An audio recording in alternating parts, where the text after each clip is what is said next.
Good morning, HypeCaf family. Miss Tiffany coming to you live with a very brief message. I have to share this with you. I want to share with you the importance and the value of the focus hour. What does that mean? Exactly that. You take an hour, 60 minutes to focus on something.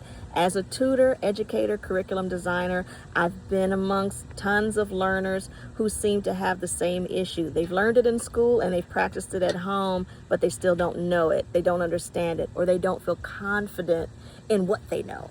So I say there's a four-part harmony to every learner's development. You have the schoolwork, that is what they've gathered, what they've acquired, and the scholarship that happens, that takes place in the school setting. They bring it home, and then they have homework. That's where they practice what's been learned in school. An extension of the scholarship from school, they bring it home. What's missing? Study time. It's not enough with the concepts we're expecting these children to know in weeks or months. They're going to have to study it. Study time rather, is about making sense of it for themselves. Whether that be rereading, rewriting, making their own notes, creating flashcards, whatever it means for them to make sense of the learned material for themselves. Schoolwork means it is learned material. Homework means, by the end of it, I should say, it's practiced material. But study time means it's comprehended. By the end of the study time, it should be comprehended. Now, I would say elementary school students should get into the habit and the discipline of having 1 hour where they focus on something. It could be penmanship.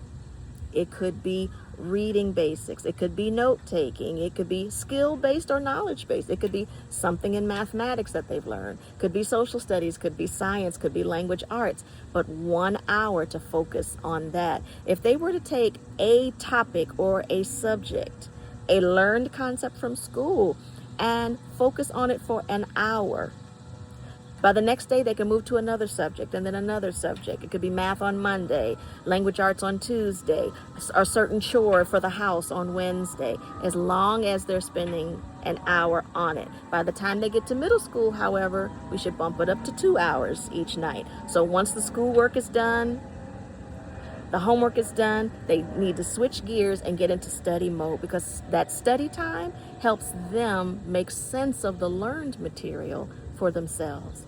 They need that time to work on making sense of it for themselves, not just rote memory from what the teacher said and what the book said or what the tablet said.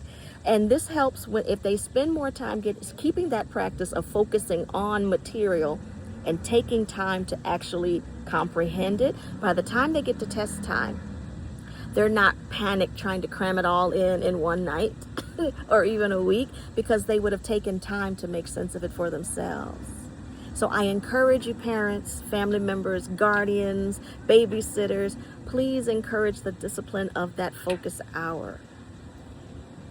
If they look like they're really good at it, bump it up to 1.5 hours, and then even up to 2 hours, because that's the valued study time that's missing in a lot of our learners' schedule. We want to fill their time with sports and arts and all kind of extracurricular ideas and activities, but it's also important, yes, to get to a place of studying so that they comprehend. I don't want them to just remember facts and stats. I want them to comprehend it as well.